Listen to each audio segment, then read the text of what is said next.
Fala Minas Agora vai conversar sobre um assunto que é desconhecido aí para muitas pessoas. Você sabia que se você está afastado, do seu trabalho, do seu serviço por licença médica pelo INSS e continua atuando na mesma área em que trabalha e mesmo assim aceita, prestar serviço em outra empresa, mesmo que para fazer um extra nesse tempo que você está parado, você pode ser demitido por justa causa? Gente, isso aí aconteceu em Ribeirão Preto, cidade no interior de São Paulo. Um agente da Fundação Casa, de licença médica, acabou sendo denunciado por atuar como segurança num supermercado. Fazia atividade, a mesma atividade lá na fundação e ele estava como segurança no supermercado. E aí a gente vai entender o porquê que pode, resultar aí para esse trabalhador como justa causa. Quem vai conversar com a gente sobre esse assunto é a Carolyn Gualdar Beber, que é advogada especialista em direito do trabalho. Bem-vinda ao Fala Minas, Carolyn, já divide tela aqui comigo. É um assunto que muitas pessoas têm certeza que nem sabia, que poderia acontecer. Você vai trazer os detalhes para a gente dar, mais informações, para a gente esclarecer muito bem para quem está em casa. Bem-vinda. Claro, obrigada. É um prazer estar aqui com vocês e vamos lá, vamos tentar esclarecer e ajudar um pouquinho. Nesse caso, que aconteceu lá em Ribeirão Preto, ele trabalhava como agente, na Fundação Casa, que é como um segurança, se a gente for trazer aqui, para a via, como um segurança, e acabou sendo flagrado trabalhando na licença médica, na mesma função. É sempre assim ou a lei entende que, em casos específicos, se está trabalhando em outra função, mesmo de licença médica, já não cai aí para demissão por justa causa? Explica pra gente.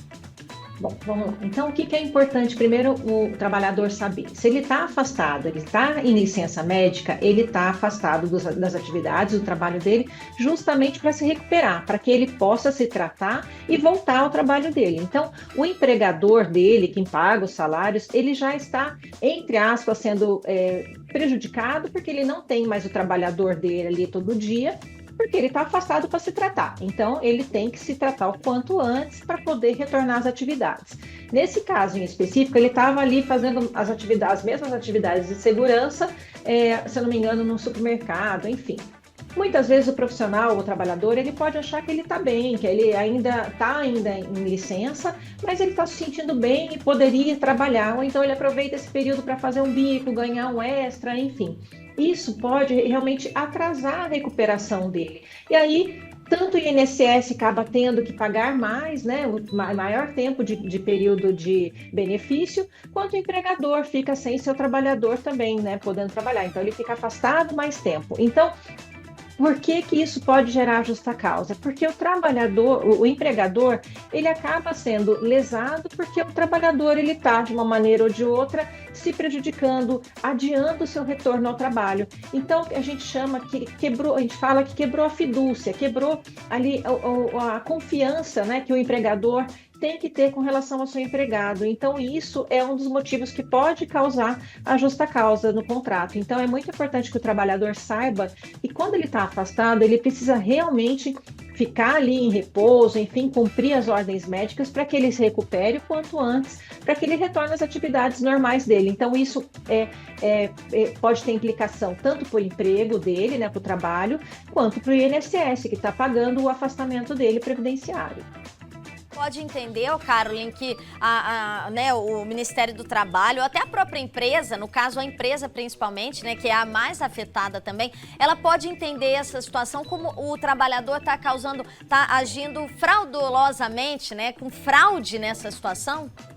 Exato, sim, sem dúvida. Ele pode entender que isso foi uma fraude ao contrato de trabalho e essa fraude é o que vai configurar ali a justa causa. Então ele estaria bom para trabalhar. Então por que ele está bom para trabalhar em outra atividade e não aqui onde eu pago o salário dele, Então realmente isso pode configurar uma fraude, sim. Lógico, tem que ser analisado, tem que ser investigado certinho, porque muitas vezes o trabalhador ele nada impede que ele tenha 2 empregos, por exemplo, Então ele pode ter 2 empregos, mas se ele está afastado de uma atividade para se recuperar de um certo problema de saúde, isso vai afetar necessariamente toda a relação de trabalho dele. Então, o outro contrato também vai ficar afetado. Então, o trabalhador ele não pode achar que ele está ali descansando, né? E aí vai aproveitar esse período para fazer alguma outra atividade. Então, ele realmente tem que focar na recuperação, justamente para que ele retorne o quanto antes às atividades dele.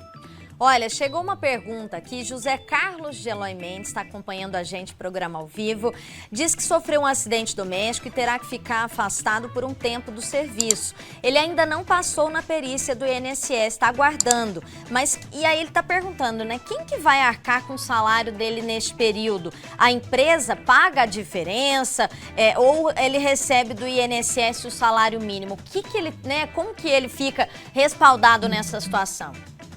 Ele vai receber, então, até que ele efetivamente comece a receber o benefício previdenciário, a empresa vai arcar com o salário dele. A partir do momento que o INSS fez a perícia e já entendeu que o afastamento dele vai ser por um auxílio-doença, um auxílio-acidente, nesse caso, como foi um acidente doméstico, não vai ser um auxílio-acidente de trabalho, né? Então, ele vai continuar afastado, o INSS vai dar para ele o benefício, ele vai receber do INSS. Eventualmente, alguns sindicatos, então algumas convenções coletivas, elas prevêem que a empresa pague a diferença entre o valor do benefício e o valor do salário. Mas isso é muito específico, é caso a caso, ele vai precisar analisar lá no sindicato dele se o sindicato tem esse benefício, se a convenção coletiva dele prevê isso. Senão ele vai receber pelos valores ali médios que o INSS vai pagar ou só o benefício dele mesmo. E aí recebe direto do INSS. Olha, José Carlos de Eloy Mendes, então já fica a resposta aí, né? Para ele já correr atrás aí também, né? Para ele entender o que é de direito dele também. Outra pergunta aqui, né? Quantas licenças médicas aí, né, são necessárias para que o trabalhador seja afastado e receba pelo INSS? Uma, duas seguidas? Como que funciona nessa situação?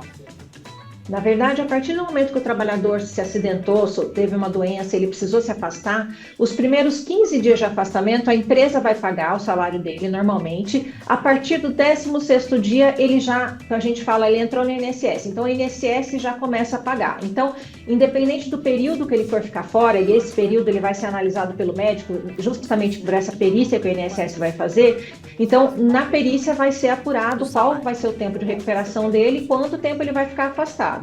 Eventualmente, pode acontecer do empregado ficar afastado ali 20 dias, um mês e retornar ao trabalho. Pode ser que ele tenha de novo a mesma doença, ou então que ele sofra um novo acidente, ele vai ser afastado novamente, a depender do tipo de doença, se for a mesma ou não, volta para a mesma situação. A empresa paga os primeiros 15 dias, depois disso ele começa a receber direto do INSS. Não tem uma limitação de tempo ou de quantas vezes ele vai ser afastado. Se eventualmente precisou sofrer um acidente, o INSS vai dar esse amparo para o trabalhador. Ô, Caroline, tira a dúvida para a gente que surgiu aqui. Valor, né? É o valor integral que o trabalhador recebe, é uma porcentagem do salário, os benefícios, de alimentação, transporte, esses benefícios são cessados durante esse afastamento pelo INSS? Como que funciona nesse caso? Normalmente, o valor que ele vai receber é um valor médio que o INSS vai apurar, chega próximo ali do salário dele, mas não dá para falar qual que é o valor exatamente. Isso é um cálculo que o INSS faz e informa para o trabalhador no momento do afastamento dele, no momento que ele for deferir, qual vai ser o benefício que ele vai receber, tá? Então, sempre ali tem um valor que ele é apurado de acordo com os recolhimentos que esse trabalhador já fez, tá? Com relação aos benefícios, isso pode depender de acordo com o tipo de afastamento. De novo, a gente volta na convenção coletiva, né? O sindicato é muito importante aí.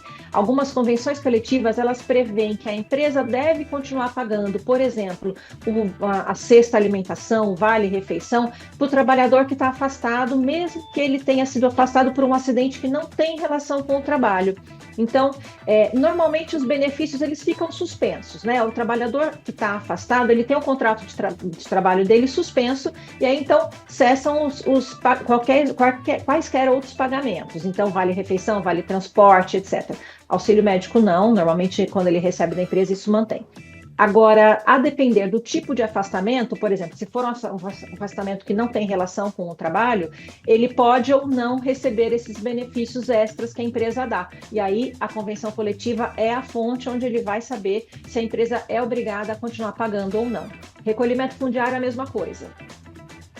Né, que ou ele tem que consultar, né, se tem algum coletivo, né, que resguarde esse trabalho, essa função que ele exerce, ou às vezes um advogado especialista também, para ele saber o que é de direito dele também, né, durante esse afastamento, para ele dar entrada nesse benefício, tudo muito certinho, porque a gente não quer, né, o trabalhador às vezes sofre um acidente doméstico, não quer que ele seja prejudicado porque ele não estava no trabalho, ele estava em casa, mas se ele não está com saúde, não tem como ele trabalhar, né, Carolyn? Então, a gente tem que trazer essas informações o máximo possível para orientar aí o pessoal que está em casa. Sem dúvida. Buscar o RH também costuma ajudar bastante, né? Muitas vezes o empregado ele sofreu um acidente, muitas vezes ligando para o RH ele já consegue ter uma informação lá, o pessoal da empresa mesmo já está muito acostumado com isso, então eles já costumam passar todas essas informações. Se não, o sindicato ou o advogado trabalhista. Legal.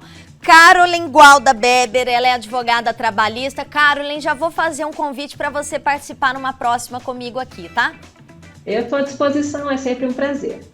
É isso, gente, porque o Fala Minas está aqui para trazer muita informação e principalmente com relação ao trabalho, né? A gente sabe que a gente quer ter saúde para trabalhar, trabalho tem, a gente tem que trabalhar com saúde também, mas caso aconteça alguma coisa, né, a gente saiba, né, onde a gente vai procurar ajuda. Então, a gente está sempre trazendo muitas informações para você.